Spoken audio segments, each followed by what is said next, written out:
Alors, shalom, shalom, que le Seigneur nous bénisse. Je suis très contente et très heureuse. Alors, je fais un effort aujourd'hui de pouvoir être sur Instagram pour ceux qui nous suivent seulement sur Instagram, parce que je sais qu'il y en a qui n'ont pas de compte, Facebook et parfois c'est difficile pour eux de pouvoir nous suivre. Alors aujourd'hui, j'ai vraiment fait un effort de pouvoir être sur Instagram. Alors vous comprendrez que mon focus va être ici. Voilà.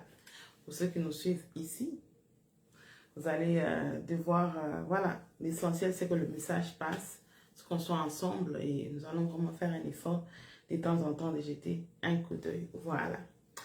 Alors, on va commencer avec la prière. On va honorer le Saint-Esprit qui nous fait grâce ce matin d'être ensemble. C'est vraiment un privilège, une grâce. Et nous prenons cela vraiment comme une grâce du Seigneur. Et nous ne considérons pas cela vraiment comme acquis. Non, non, non. Nous considérons vraiment que c'est vraiment la grâce de Dieu. Et voilà, nous sommes là. Nous allons vraiment élever nos voix et on va bénir le Seigneur. Papa, nous sommes reconnaissants ce matin, nous te bénissons, nous te rendons de multiples actions de grâce parce que tu nous appelles encore dans ta présence. Chaque fois que tu nous appelles dans ta présence, Seigneur, tu as toujours quelque chose de précieux à nous dire. Et nous croyons que ce matin que tu nous appelles, tu as quelque chose de merveilleux, un message, un mot de ta part qui va nous réconforter, qui va nous guider, qui va, Seigneur, amener la lumière dans notre ténèbre.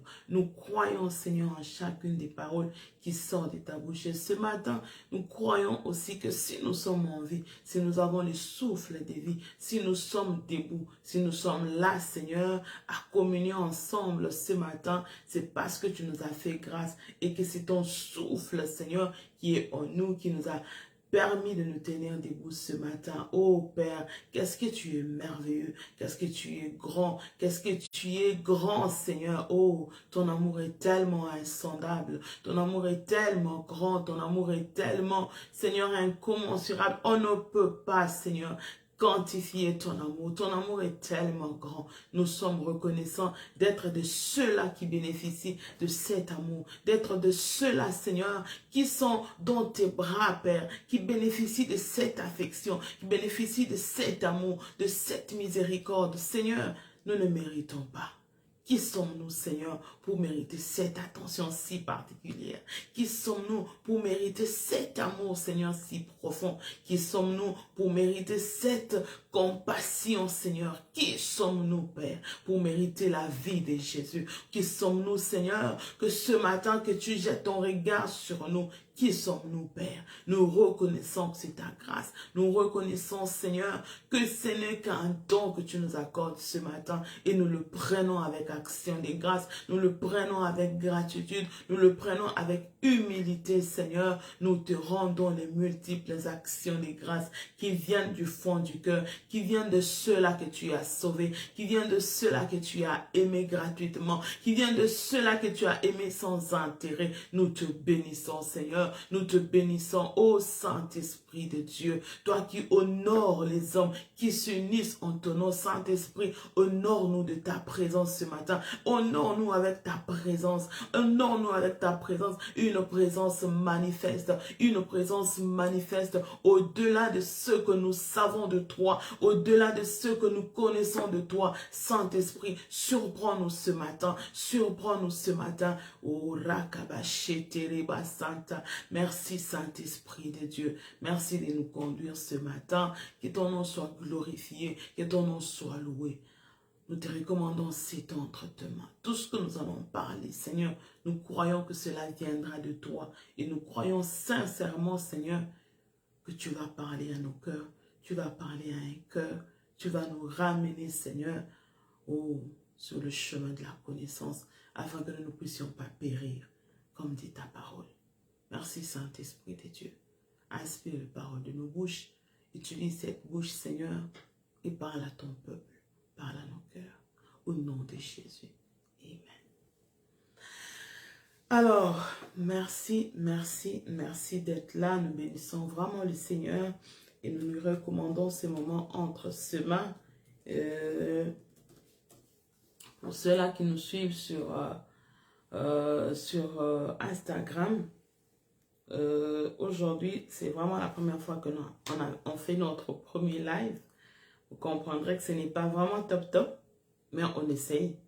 On essaie par la grâce de Dieu. On n'a pas encore tout le matériel qu'il nous faut pour que les choses soient vraiment comme il se doit. Mais par la grâce de Dieu et au fur et à mesure, ça devrait aller. Croyez-moi, Dieu nous fera grâce.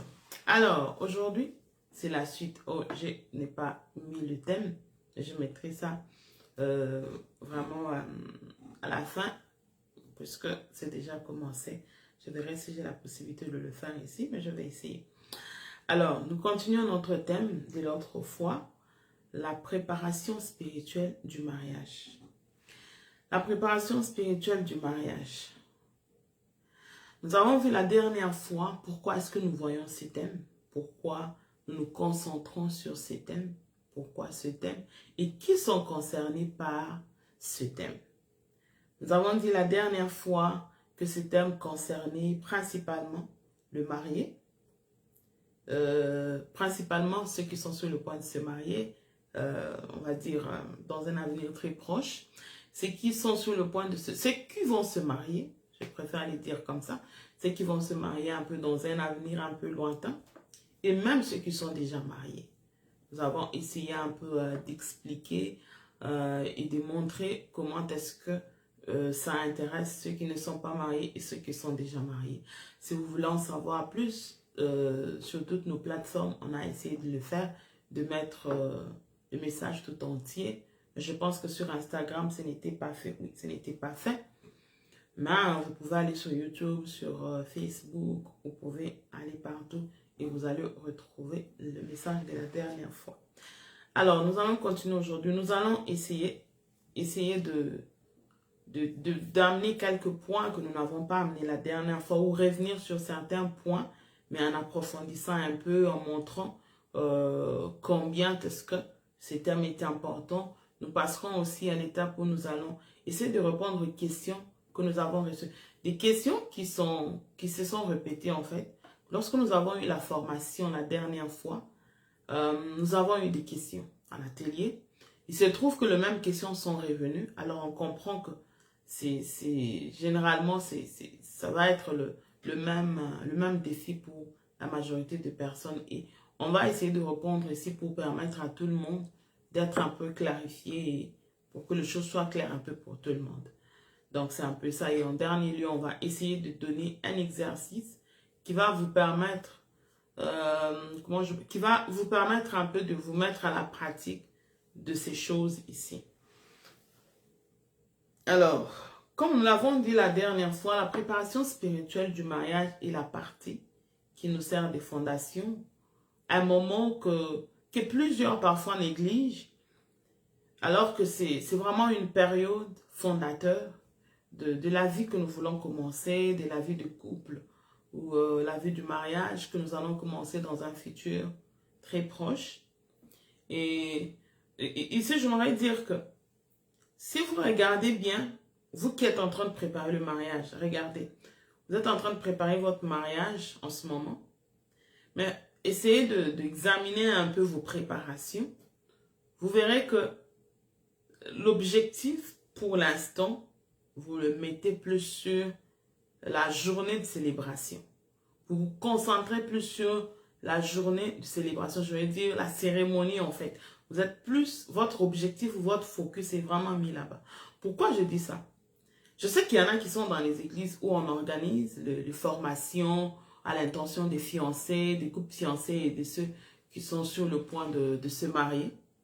Mais laissez-moi vous dire que malgré ces formations-là, la majorité de personnes prennent ça comme une forme de formalité. Et puis après quoi, on est beaucoup plus focus sur les jours de célébration. Pourquoi je dis ça?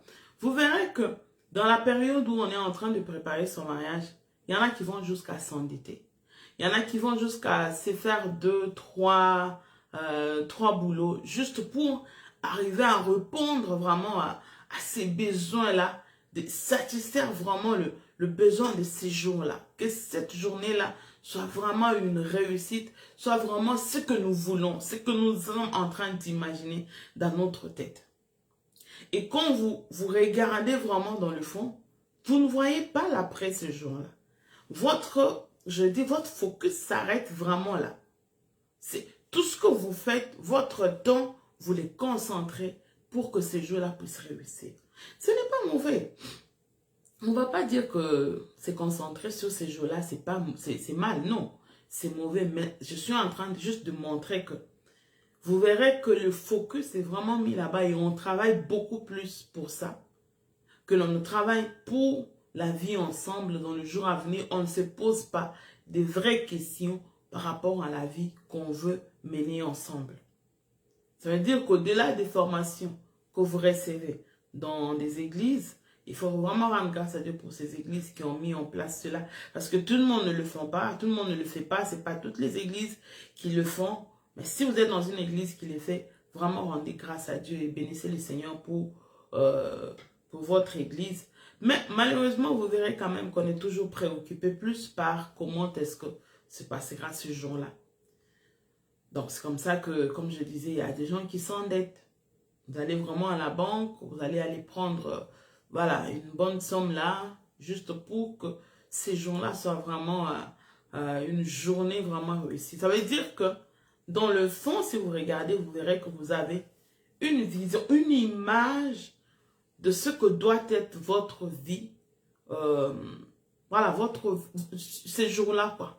Vous avez une image de ce que doit être le jour de célébration, votre cérémonie. Vous prenez vraiment le soin que les détails, que ça réponde vraiment à ce que vous voulez.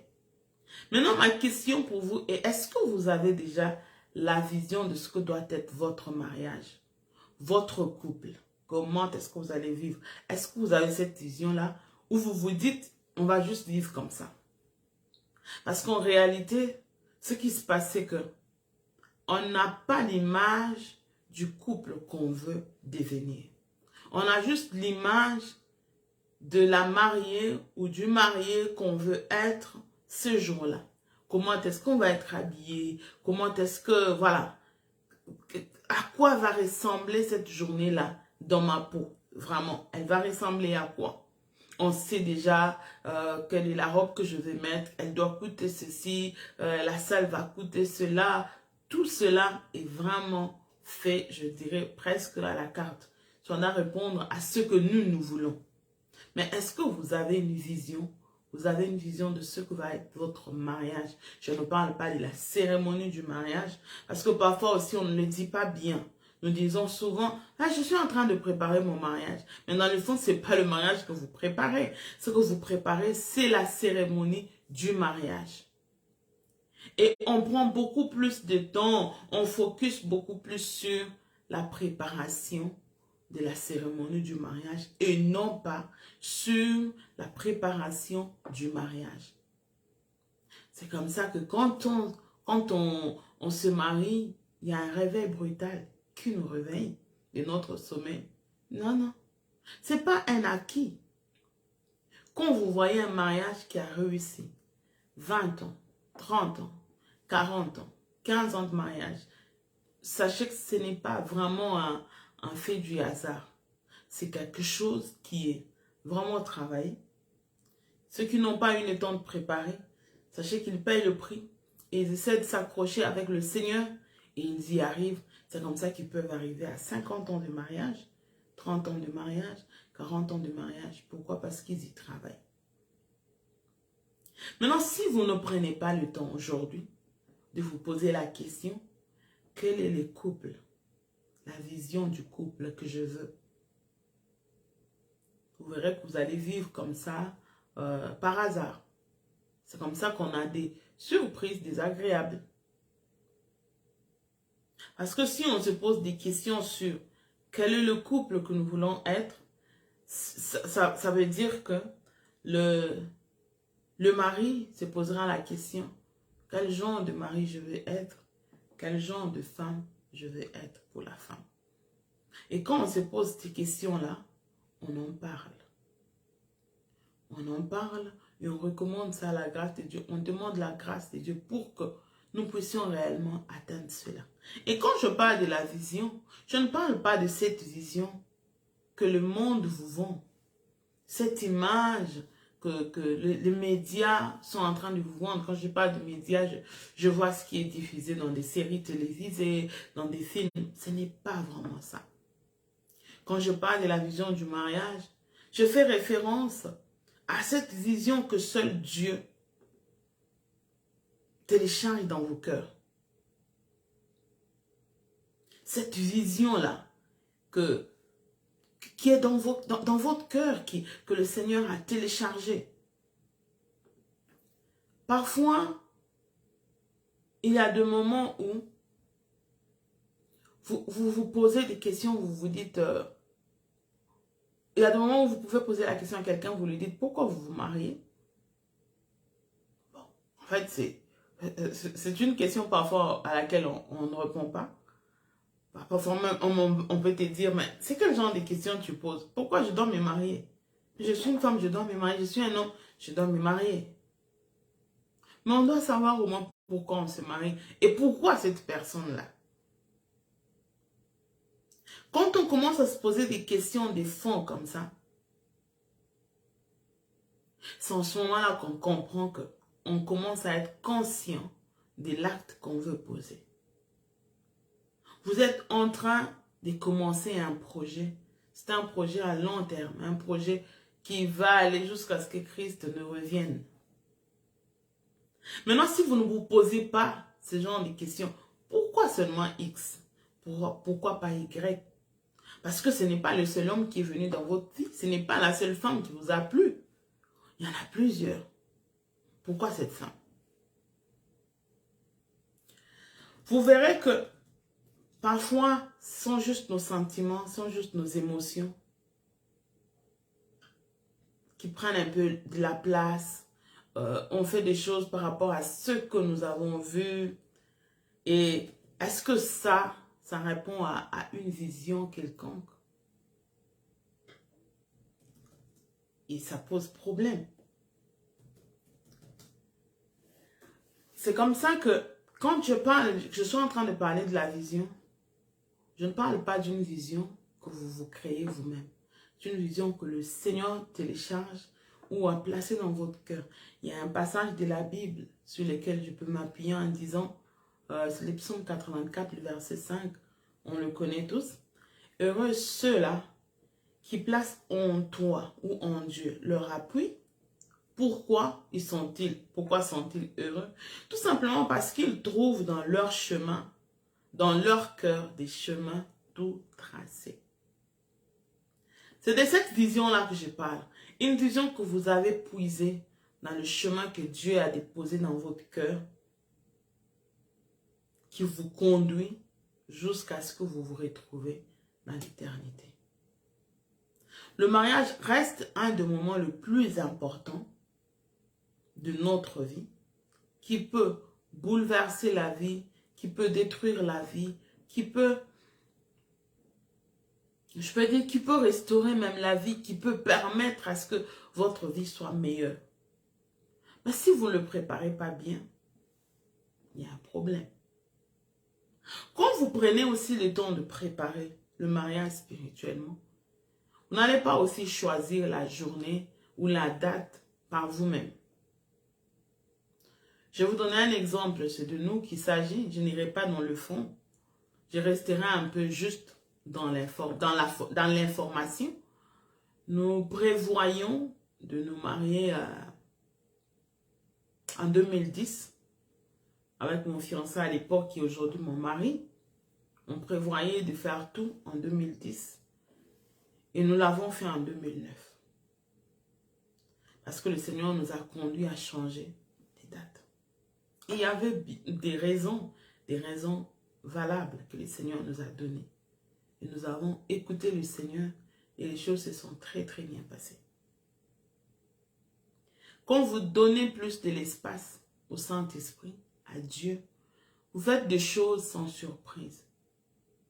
N'avons-nous pas assisté à des mariages ou entendu même des mariages où le jour du mariage, il y a eu des accidents, le jour du mariage, le marié tombe malade, les jours du mariage où la mariée, voilà, on retrouve le marié ou la mariée dans un lieu d'hôtel, voilà, avec des amis, voilà, beaucoup de choses qui arrivent le jour de la cérémonie du mariage. Parce qu'on n'a pas eu le temps de parler, de faire ce travail spirituel qui est important, qui nous sert de fondation. C'est comme ça qu'on peut se retrouver dans des situations où on n'arrive pas à comprendre, on n'arrive pas à expliquer, on est juste dedans. Impossible de comprendre qu'est-ce qui s'est passé, pourquoi ça nous arrive. On est juste là à subir la vie, on ne sait pas répondre aux questions, on ne sait pas se retrouver dans ce que nous sommes en train de faire. Pendant que toi, tu n'es pas en train de chercher la vision dans le chemin tout tracé que le Seigneur a déposé dans ton cœur, sache qu'il y a quelqu'un qui, lui, a de chemin, a un plan, a une vision de ce que doit être ta vie. Il le sait. Tu es né d'une famille et dans cette famille-là, on connaît les types de mariage, on connaît la forme que prennent tout le mariage, on sait comment est-ce que sont les femmes, on sait comment sont les hommes, se comportent-ils. Tout le monde sait, sauf toi. Quand je parle de tout le monde, c'est sur le plan spirituel. Ceux qui sont avertis, ceux qui ont les yeux de l'esprit, savent en fait, désolé, savent que telle personne, quiconque se marie dans cette famille, voilà comment les choses arrivent. C'est comme ça qu'il y a des moments où, moi j'ai déjà entendu ça dans ma propre famille, je parle d'une famille élargie, où les enfants se sont posés des questions et posent des questions aux parents. Pourquoi est-ce que ceci nous arrive? Pourquoi ça nous arrive? Pourquoi c'est tout le monde qui est comme ça, même si, voilà, je veux parler d'une façon un peu concrète. Pourquoi c'est tout le monde qui a toujours ce problème d'emploi? Pourquoi tout le monde est pauvre? Pendant que le père avait quand même beaucoup de moyens, mais les enfants, la vie, c'est pas du tout ça. Quand on part dans la vie du mariage, c'est vraiment instable. Ou alors ce sont des maladies, ou alors c'est vraiment la mort qui frappe tout le monde comme ça, en désordre. On ne comprend pas. C'est comme si c'était un cycle, voilà, qui se répète. Et quand on part dans les familles un peu, voilà, des parents, on va aller un peu dans les familles grands-parents pour voir, on se rend compte que ces choses se répercutent, ce sont les mêmes choses. Et les enfants vont aller poser des questions. Pourquoi ça m'arrive? Pourquoi ça? Pourquoi tout le monde est comme ça? Au lieu d'en arriver à pourquoi ça m'arrive, pourquoi tout ceci arrive, je t'invite aujourd'hui à entrer dans la cour de ceux-là qui ne réagissent pas, mais de ceux-là qui agissent. Vous savez pourquoi? Lorsque Christ est tenté, parce qu'on va appeler ça comme ça, tentation, il n'a jamais réagi par rapport à ce que le diable était en train de demander de faire. Il répondait autrement. Parce qu'en fait, il est dans la position de Dieu. Il ne peut pas se mettre à réagir. Lui, il doit agir. On l'amène, la femme, cette femme adultère, on lui pose devant un fait, on lui demande, tu dois nous dire ce qu'on doit faire, parce que c'est toi le rabbi, voilà.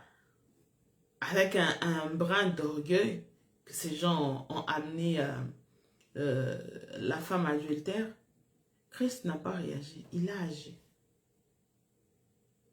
Pourquoi? Parce qu'il est le Dieu. Et j'aimerais te dire ici que la Bible dit aussi que toi aussi tu es un Dieu. Ça veut dire que d'une manière ou d'une autre, tu n'as pas besoin de réagir. Tu as besoin d'agir. Et quand tu t'es mis à préparer ton mariage spirituellement,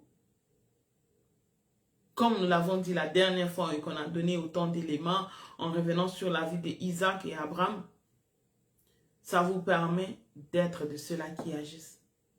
Pourquoi le diable fatigue beaucoup les enfants de Dieu? Pourquoi le chrétien?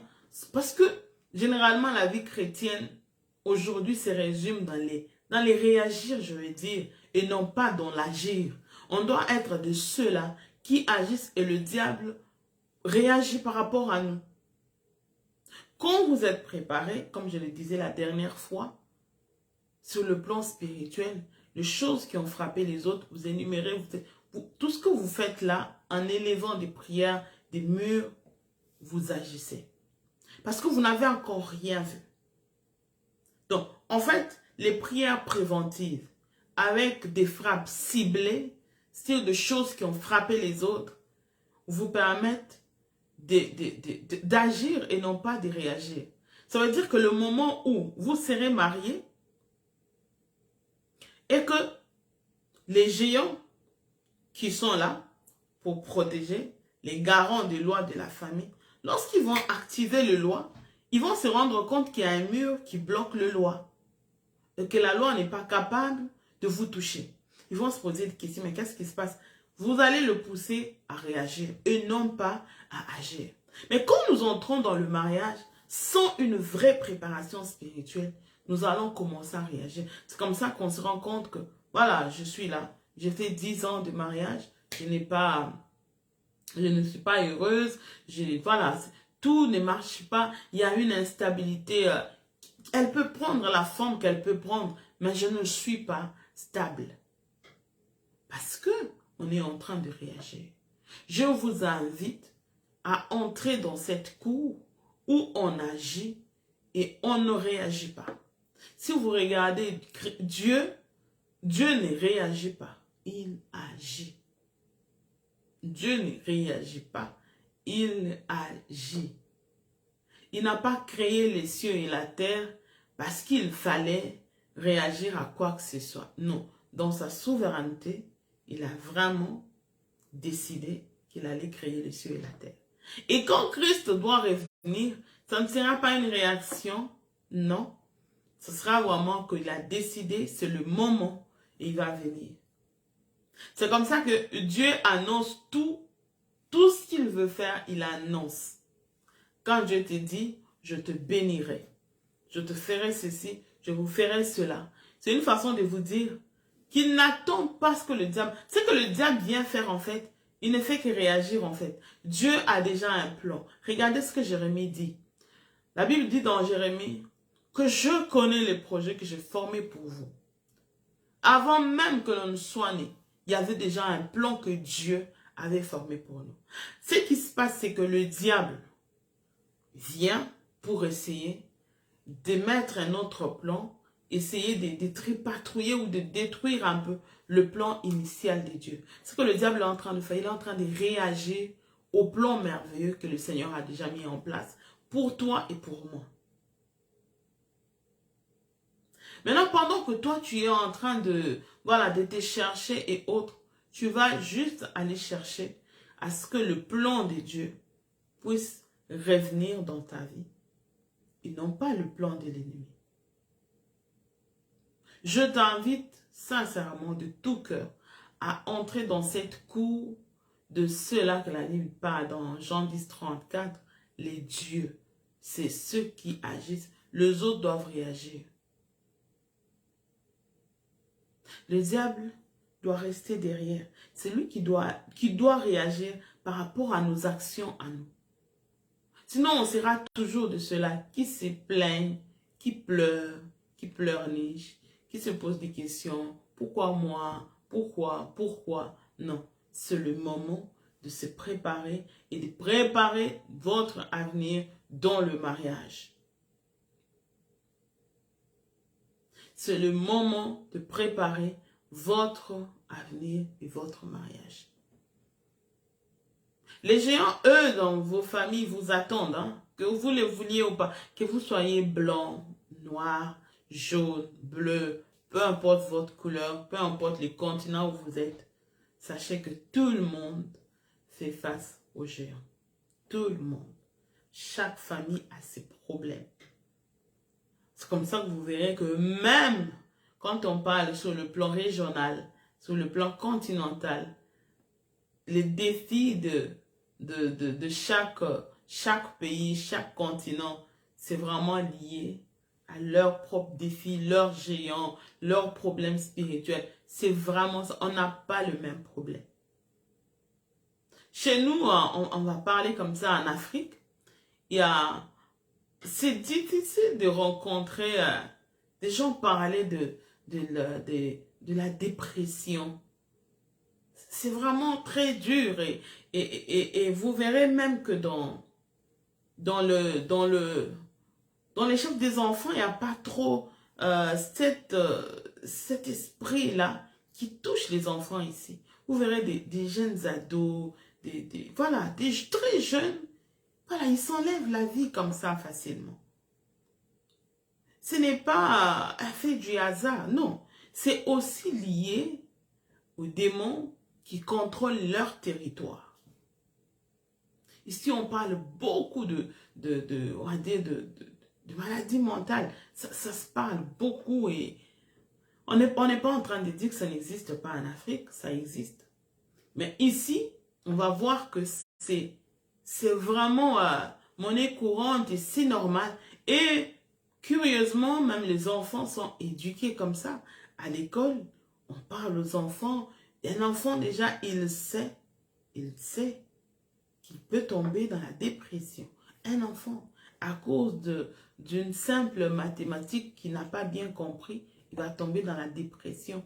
À cause du fait que peut-être qu'il a eu un malentendu avec ses amis, il va tomber dans la dépression. Donc, les enfants sont éduqués comme ça.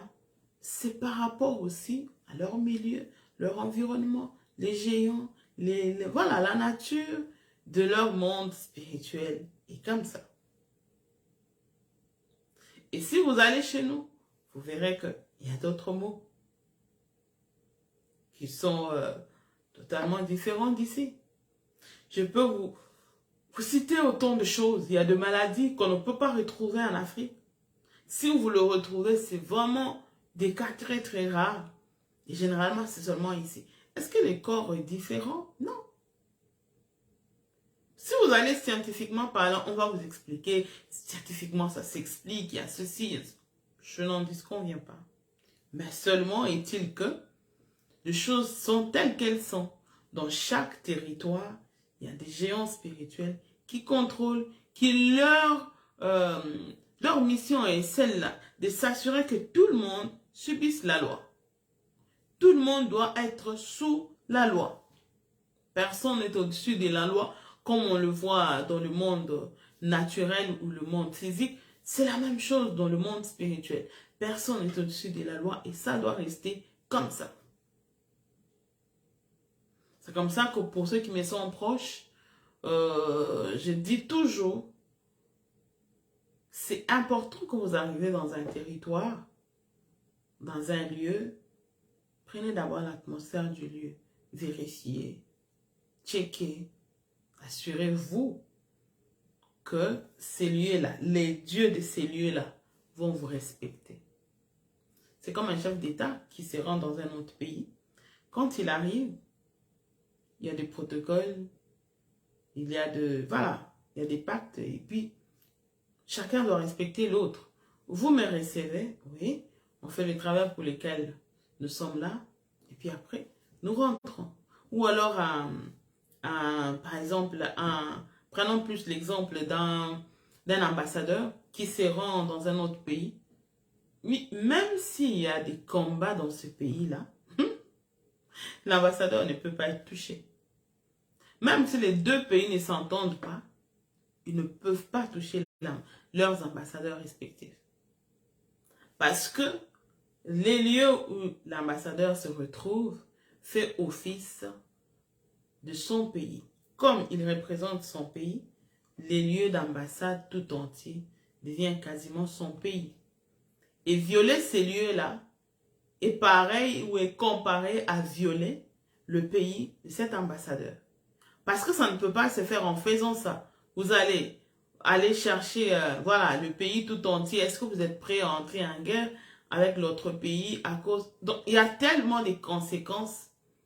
C'est la même chose. Quand vous arrivez à un lieu, prenez possession de ces lieux-là.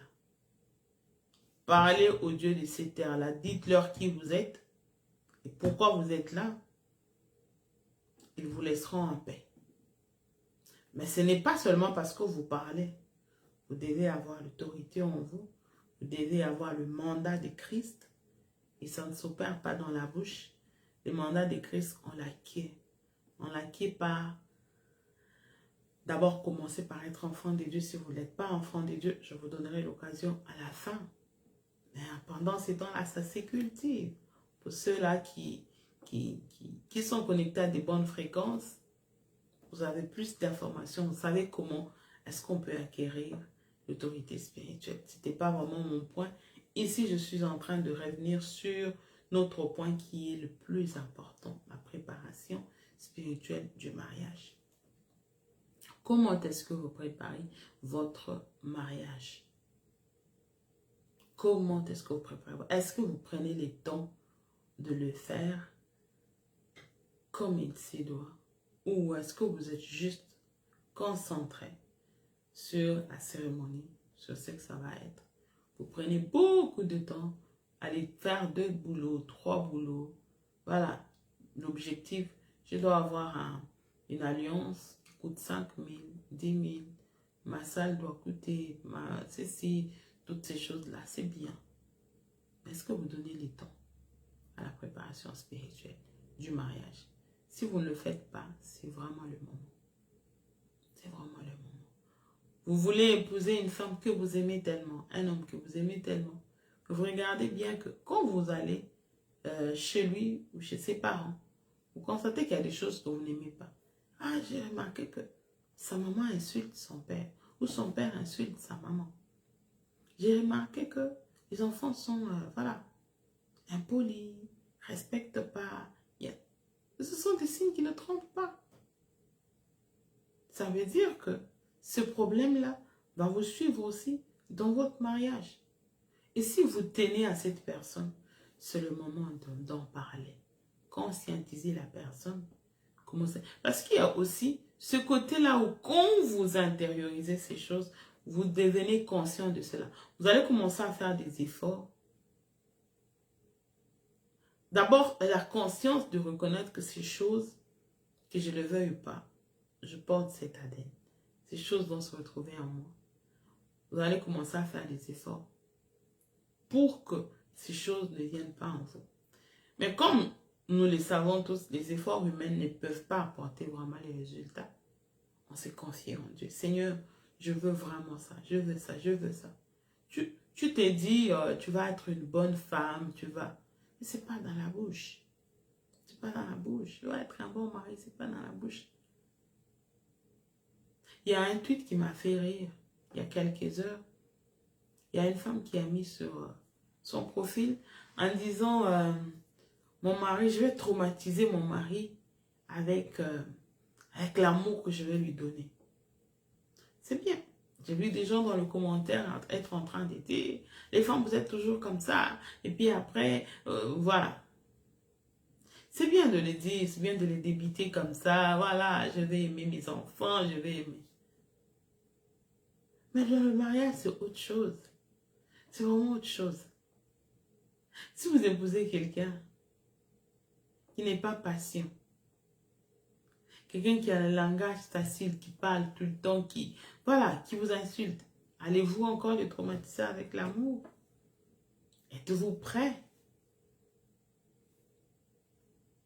C'est ça tout le problème. Il ne suffit pas juste de parler, mais il faut vraiment aller au-delà. Cette génération, TikTok, Instagram, on fait tout pour Instagram.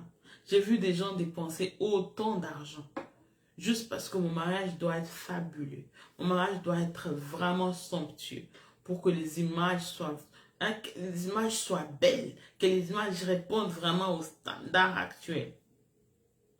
Pendant que votre vie, vous vivez peut-être la moyenne et peut-être en dessous même de la pauvreté. Ou alors vous êtes dans la moyenne. Pourquoi On met autant de concentration sur ça. Et puis après, on va commencer à se rendre compte que on est endetté, à s'appauvrir. Toutes ces choses-là, c'est quoi? C'est parce qu'on ne met pas les focus sur les choses importantes. Tu peux te dire, non, tout le monde les fait, je vais juste les faire. Mais après, tu vas te rendre compte que, ou tu apprendras que tes parents ont eu une vie où c'était toujours des endettements. Toi, tu t'es dit, non, je veux juste m'endetter pour mon mariage, après je vais rembourser.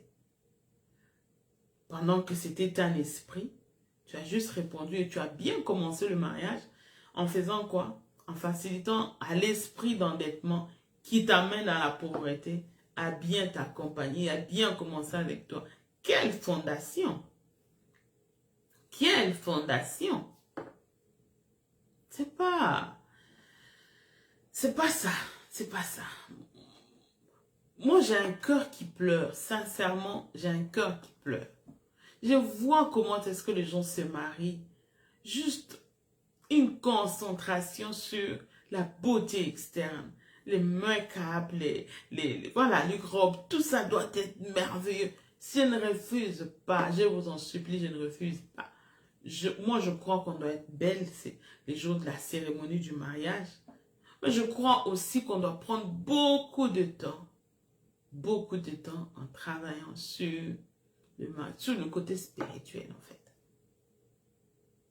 Parce que si vous n'avez pas une vision quelconque de ce que vous voulez dans votre mariage, quel est le type de mariage que vous voulez, quelle est la forme du mariage, c'est un projet que vous êtes en train de faire, un projet à long terme. Ce projet-là, qu'est-ce que vous voulez? Quel résultat voulez-vous? Est-ce que vous vous mariez juste comme ça que vous allez commencer à vivre? Ce que vous verrez là, c'est ça. On doit partir sur base d'une vision. Et cette vision-là, parce que nous sommes partenaires dans ces projets, nous devons partager la vision. Moi, je veux que la vie soit comme ça. Et toi, comment tu trouves? Je veux ça. Je veux ça. Je veux ça. Maintenant, au-delà de ce que vous voulez, associez maintenant ce que le Seigneur veut.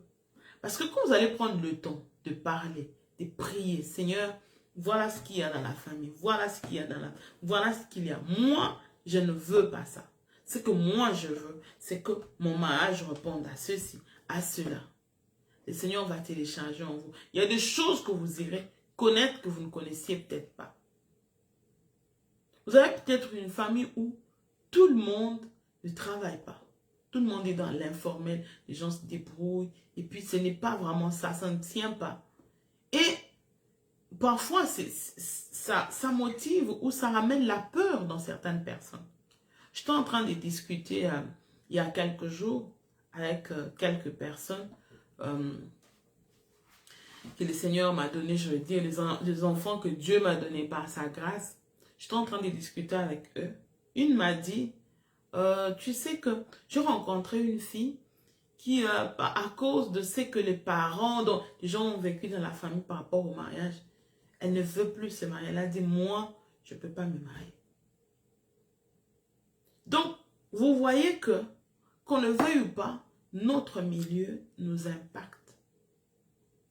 Et ça, c'est ce que nous recevons, que nous voyons. Mais au-delà de ça, il y a les milieux spirituels. La bénédiction que vous allez vivre demain, ce n'est pas un hasard. Je me souviens encore, notre maman nous disait, chaque maison, les enfants sortent avec la bénédiction de leur maison en fait. Si dans votre maison, il n'y a pas une bénédiction qui vous accompagne, qu'est-ce qui va vous accompagner? Ça veut dire que le spirituel de votre famille va toujours essayer de conditionner votre vie par rapport aux réalités, aux lois de l'esprit de votre famille. Maintenant, si vous êtes informé, si vous allez à la recherche, vous irez au-delà. Vous irez au-delà. Vous pourrez être le Gédéon de votre famille. Tout le monde a vécu ça. Et par la grâce de Dieu, vous allez vous demander, Seigneur, mais pourquoi ceci, pourquoi cela? Pourquoi tout le monde comme ça? Pourquoi, Seigneur? Moi, je ne veux pas ça, je ne veux pas ça. Et Dieu va commencer à vous relater, à vous expliquer, vous dire pourquoi c'est arrivé. Et voilà ce qu'il faut faire pour que ça n'arrive pas. Ne restez pas dans la distraction, que la robe, la cérémonie de mariage ne vous distrait pas. Que la cérémonie du mariage ne vous distrait pas. Parce que c'est un jour et ça passe très vite. Ça passe très vite. Dans ma tête, c'est comme si je me suis mariée c'était hier. Et pourtant, j'ai une fille qui a déjà plus de 10 ans.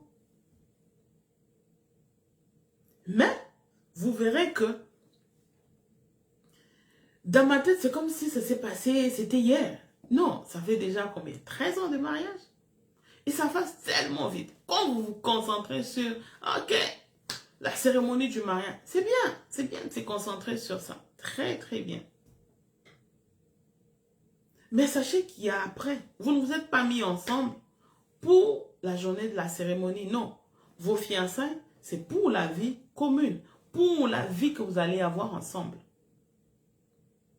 Mais si vous vous concentrez seulement sur ce que va être la cérémonie, sincèrement, vous n'avez rien compris. Ça veut dire que vous allez prendre le temps de faire ce que vous devriez faire avant le mariage. Vous allez le faire dans le mariage. Et là, je vous dis sincèrement, ça va être pénible. C'est là que je suis en train de dire que vous allez être de ceux-là qui réagissent. Prenez le diable à dépourvu. Prenez le temps de préparer ce que vous devez préparer aujourd'hui.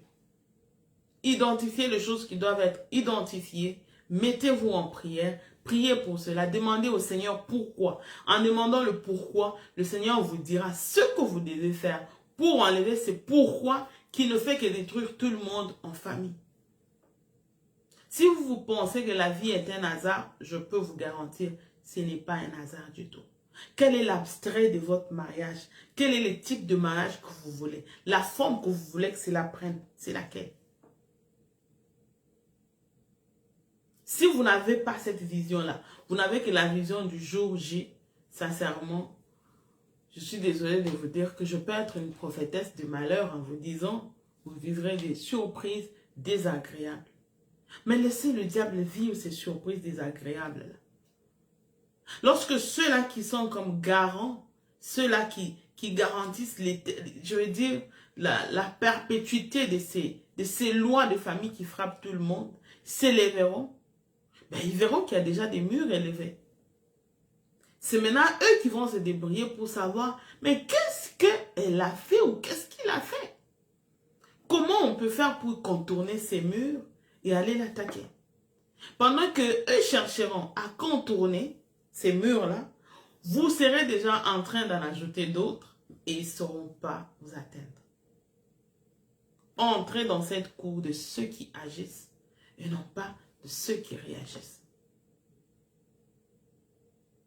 La vie se gagne par ceux-là qui s'élèvent en action. Pas par ceux-là qui s'élèvent en regardant qu'est-ce qu'il a fait, qu'est-ce que je peux faire aussi. Non, non, non. Vous devez porter en vous cet esprit, je veux dire, ce côté de leadership spirituel. Vous devez l'être, vous devez le manifester.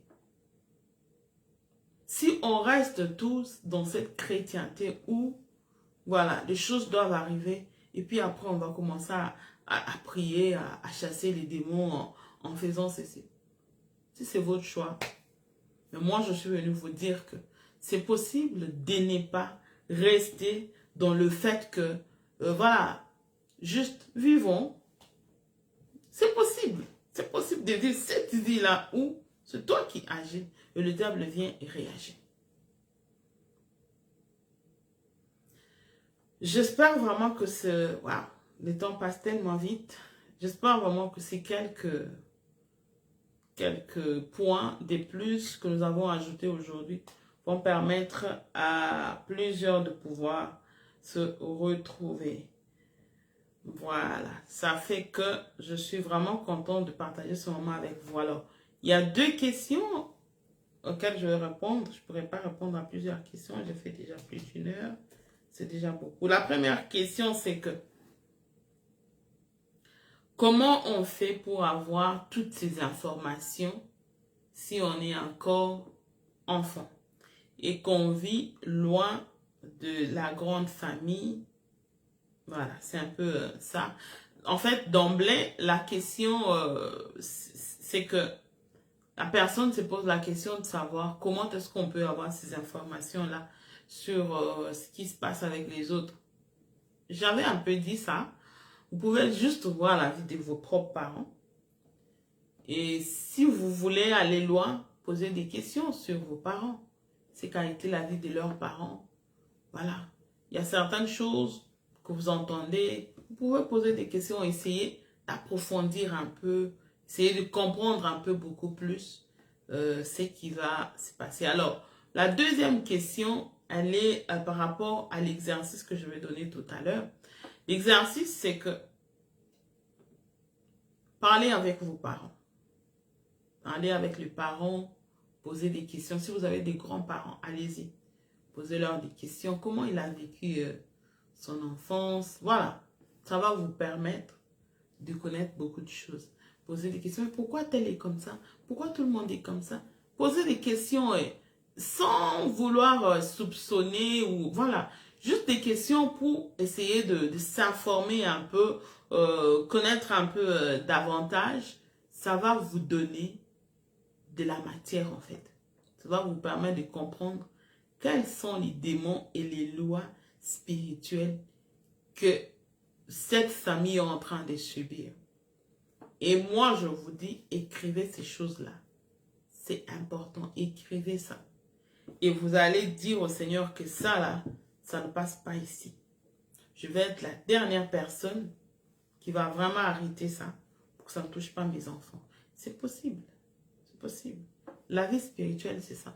Quand Christ vient, qu'est-ce qui se passe? Il y a quasiment un chamboulement de l'univers. Les compteurs remis à zéro. C'est là que l'on commence l'an 0, l'an 1, 2, 3. Et jusqu'aujourd'hui, c'est comme ça qu'on compte que depuis que Christ est parti, est mort à la croix, ça fait plus de 2000, voilà, plus de 2000 ans. Parce que c'est lui qui est en fait la référence du monde. Donc quand Christ vient, il a vraiment marqué son temps. Il y a un avant et un après Christ. Donc après lui, on ne peut plus nous imputer le péché d'Adam parce que Christ est venu. Donc après vous, on ne peut plus imputer à vos enfants les lois spirituelles de votre famille. C'est à ça que votre vie doit... Vous ne pouvez pas juste dire que vous êtes chrétien pendant que vous êtes en train de subir les lois familiales, les lois des gens qui, voilà, qui ne pèsent rien, qui ne sont pas, qui n'ont pas de la valeur aux yeux de Dieu pendant que vous en avez. Sinon, le sang de Jésus aura servi à quoi? Et remarquez qu'il y a des choses qui ne s'activent que lorsque vous vous mariez. Pendant que vous ne êtes pas encore marié, là, c'est encore bon, vous. Voilà. Les choses peuvent aller comme ça. Dès que vous vous mariez, les lois s'activent. Ça veut dire qu'il y a à chaque pas, il y a des portes. À chaque porte, il y a un démon. À chaque porte, il y a une loi. Je vais passer à cette porte ici, mais tu rencontres le loi, tu rencontres le démon, tu rencontres les géants, et il applique sa loi. Est-ce que vous voulez rester toujours à vivre la même chose? Ou vous vous dites, vous allez vivre différemment? J'ai entendu des jeunes comme ça, qui se disent, voilà, non, moi je ne peux pas vivre ça. Ne vous inquiétez pas, nous tous, on a eu des moments où on a parlé comme ça en tant qu'enfant. Tu as à peine 16, 17 ans, tu t'es dit, non, moi je ne peux pas vivre comme ça. Ou tu regardes un ami, tu dis, lui là, non, moi je ferais mieux que lui. Ah non, c'est bien de critiquer. Mais laisse-moi te dire que quand tu entres dans le feu de l'action, là, c'est vraiment différent. C'est vraiment autre chose. Il faut vraiment la grâce de Dieu. Et soyez conscients du fait que le monde des esprits existe. Les démons sont réels, sont vrais. Ils existent. Le combat spirituel est vrai. Ce n'est pas parce que tu n'y crois pas que ce n'est pas vrai. C'est vrai. Que tu le crois ou pas. D'ailleurs, si tu ne crois pas, tu permets à ceux qu'ils puissent avoir un candidat. Parce que Dieu, tu ne peux pas être ni chaud ni froid. Mais le diable, si tu n'es ni chaud ni froid, tu lui permets de te récupérer. C'est beaucoup plus facile pour lui. Donc, moi, ce matin, je suis en train d'exhorter quelqu'un à se lever. Prends le temps de faire cet exercice.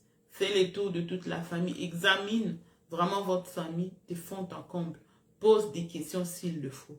Et je sais qu'il y en a qui remontent des questions du genre, si mon fiancé ne veut pas me partager la vie de ses parents ou quoi, il préfère ne pas en parler, il dit, il n'est pas à l'aise par rapport à ça, j'ai fait quoi? Ici, c'est vrai que c'est difficile. La dernière fois, je l'ai dit dans les lives, j'ai dit, parfois c'est difficile pour certaines personnes de partager directement les expériences de leurs parents. Parfois, c'est honteux. Il faut le dire comme ça. Je peux prendre un exemple. Tu connais quelqu'un qui, voilà, la vie des parents n'est pas vraiment bien en fait. Les parents sont peut-être séparés. Peut-être l'un des parents vit une vie où il change de partenaire tout le temps. C'est pas facile d'en parler comme ça, ou dire, voilà, mon père, ma mère, ceci ou cela. C'est difficile. Il y a il y a la façon de le faire. Il y a comment est-ce qu'on pose des questions. Aborder la chose, pas trop avec cette intention-là de, je vais juste connaître. Non. Avec l'intention de, nous devons bâtir notre vie. Mais pour mieux bâtir, on doit savoir qu'est-ce qui ne va pas avec les autres que nous devons éviter. Et parce que nous ne devons pas l'éviter dans la bouche, nous devons apporter ça au pied du maître. Le Seigneur doit nous aider, mais on doit savoir, on doit lui dire, Seigneur, telle chose n'y va pas. Nous ne voulons pas vivre cela. Nous voulons vivre différemment. Fais-nous grâce de vivre différemment. N'avez-vous pas déjà vu quelqu'un qui sort d'une famille où toute la famille est décimée, complètement décimée, que ce soit en termes de mariage, foutu, l'emploi, foutu, même ceux qui essayent de se relever un peu, c'est vraiment catastrophique. Et il est le seul, quand vous les regardez, vous avez envie de dire qu'il ne sort pas de cette famille. Vous vous posez des questions, mais qu'est-ce qui se passait? Comment a-t-il fait pour vivre dans cette famille et être différent? C'est la grâce de Dieu. Je peux vous dire que je sors par la grâce de Dieu d'une famille où maman et papa sont toujours ensemble par la grâce de Dieu. Ils ont plus de 30 ans de mariage. J'ai béni le Seigneur pour leur vie. Mais ce n'est pas facile. Parce que quand vous regardez, du côté de mon père, il n'y a qu'un seul mariage qui tient. C'est le sien. En tout cas, jusqu'aux dernières nouvelles, c'est vraiment le seul mariage qui tient par la grâce de Dieu. Et quand vous allez du côté de ma mère, on va dire que elle est aussi presque seule ou alors deux sur plus de 10 enfants. Et vous vous rendez compte que c'est vraiment des gens qui ne sortent pas de l'ordinaire. C'est vraiment la grâce de Dieu. Je ne peux pas vous dire les prix que mes parents ont payés. Et j'ai béni le Seigneur pour leur vie. Parce qu'aujourd'hui, il y a des choses que nous, enfants, auxquelles on n'est pas confrontés. Parce que eux ont décidé de vivre autrement. Par la grâce de Dieu. J'étais encore enfant. Je pouvais voir les deux là, qui sont aujourd'hui comme des jumeaux, se tenir dans la main, prier pour nous, prier alors qu'on était encore inconscients. Jusqu'à mon âge adulte, ils l'ont fait.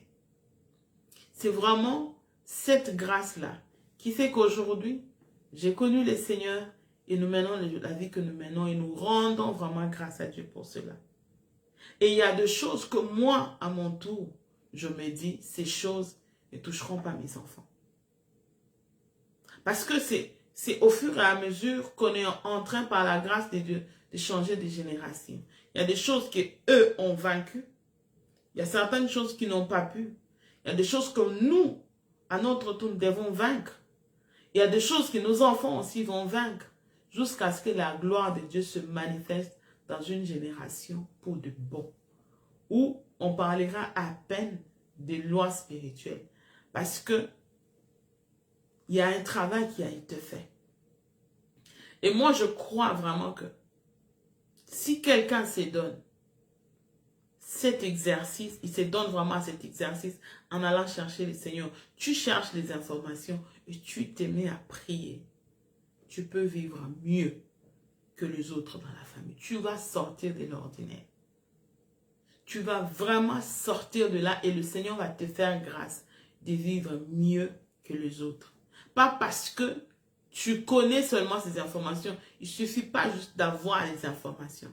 Mais comment est-ce que tu traites ces informations? Qu'est-ce que tu en fais? C'est ça qui apporte la différence dans la vie. Je t'en supplie. Tu n'es pas encore marié, c'est le moment. Tu n'as peut-être pas encore un fiancé, une fiancée. Tu t'es dit, bon, je ne suis pas vraiment concernée. Non, je venais de dire que ce thème concerne ceux qui vont se marier, même dans un avenir très lointain. Il y a déjà des choses que tu vois. Tes grands frères, tes parents. Dans la grande famille, tu te dis, mais pourquoi est aussi vivre cela? N'attends pas le jour où tu seras marié pour commencer à dealer avec et que tu dises que, oh, mais j'avais vu ça, mais c'était ça, c'était ça. Regardez Israël. Le combat d'Israël pour quitter l'esclavagisme, ce n'était pas juste une seule génération.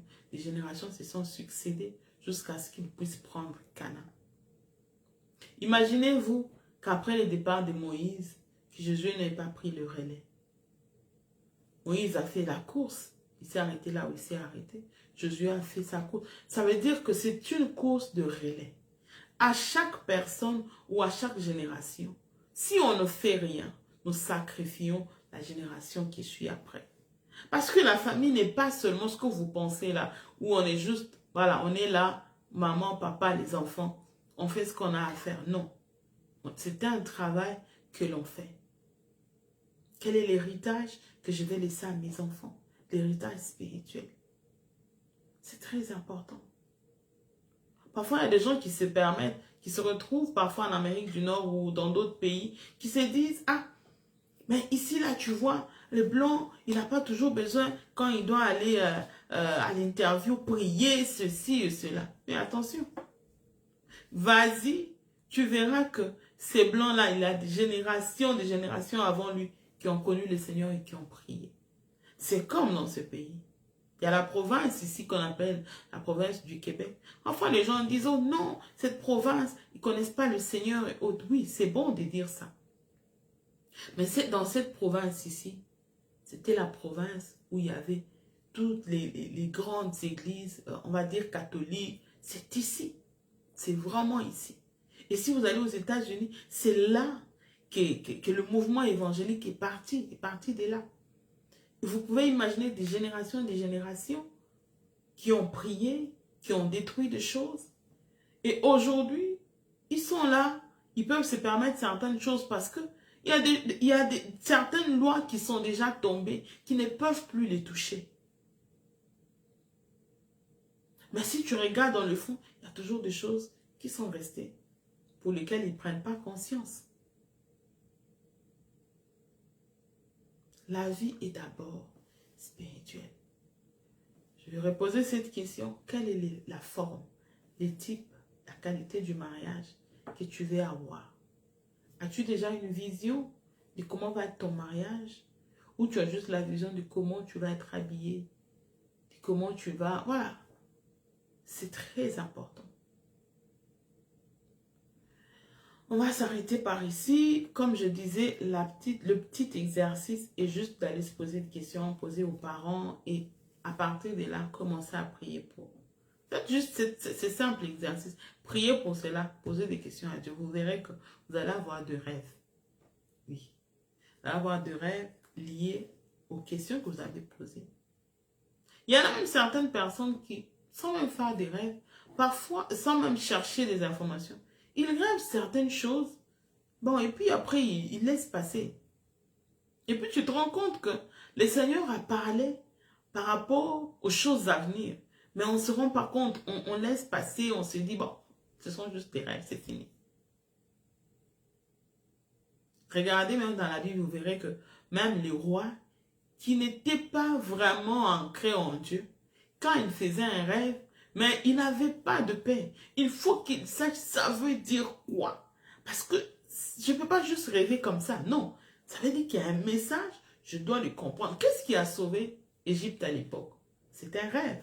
Un rêve du roi qui a sauvé l'Égypte à l'époque. Et c'est ce que nous ne comprenons pas malheureusement. Je crois vraiment que ces quelques minutes, quelques paroles ont vraiment béni quelqu'un et je suis vraiment ravie de vous savoir là. Et je bénis le Seigneur pour ceux qui se sont connectés sur Instagram. Ah, Jean-Noël, salut à toi, je suis contente de te voir. Alors, que le Seigneur nous bénisse, Gloria, que le Seigneur te bénisse. On se voit lundi prochain. Pour ceux qui savent, on va se rencontrer pour une nuit de prière dans 2 jours, par la grâce de Dieu. Alors, que le Seigneur nous bénisse. S'il y a d'autres questions, n'hésitez pas. Envoyez-moi vos questions. J'essaierai par la grâce de Dieu de répondre. Si je ne réponds pas tout de suite, ça ne veut pas dire que je ne répondrai pas. Parfois, je prends du temps, je peux prendre quelques heures. Je peux prendre voire jusqu'à 48 heures. Mais je ne dépasse pas les 48 heures. J'essaie toujours de répondre. Vous comprendrez que j'ai un bébé et parfois c'est très exigeant. Mais on essaie d'être là par la grâce du Seigneur. Et je suis vraiment contente.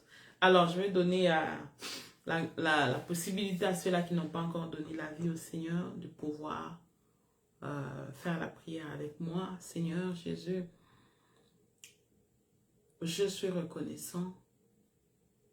J'accepte que tu es mort pour moi à la croix. Je décide de te donner ma vie afin que tu deviennes mon Père et que je devienne ton enfant. Désormais, Seigneur, conduis ma vie. Amène-moi dans ta lumière afin que les ténèbres fassent partie de mon passé. Merci pour ta vie. Merci pour le royaume dans lequel tu nous fais rentrer. Dans le nom de Jésus. Amen. Nous rendons grâce à Dieu et merci au Saint-Esprit de Dieu. Seigneur, merci pour ces dons, pour cette grâce, pour le Saint-Esprit qui nous honore avec sa présence. Nous élevons le nom de Jésus dans le nom puissant, glorieux de notre Papa. Nous disons Amen. Que le Seigneur nous bénisse et on se retrouve à la prochaine.